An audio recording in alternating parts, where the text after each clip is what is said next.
This week is pretty much kind of a review. We did databases last week and people are kind of catching up on that. Yesterday we were working on sorting arrays and writing tests in Ruby.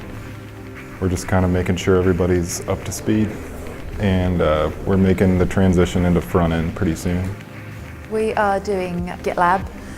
Git is a system where you can edit and comment on other people's code. You take a copy of it and then you can change it and you can give it back and you can say, do you like my changes? And then if they do, they can roll it into what they have, or you can comment on it and maybe give them something else to think about.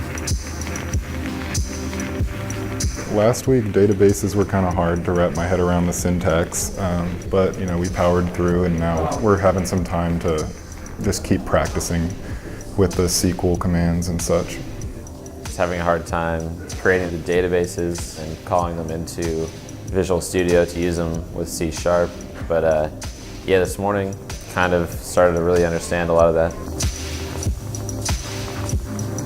One of my personal breakthroughs this week is I realized that I like math. I never saw the point of it before, and then I started using it this week and I realized that I actually like it, and I like that code does the work for you, so I don't have to think about it. You just put in the letters and the numbers. I quite like Algebra now.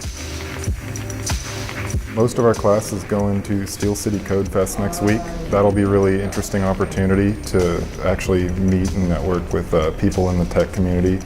People would get together to work on code that will be useful, like as a group. So it's for people to learn code and it's to make something useful. Next week we're learning HTML and JavaScript, which are going to be very useful to use at the Code Fest. So that's kind of the next big thing on the horizon.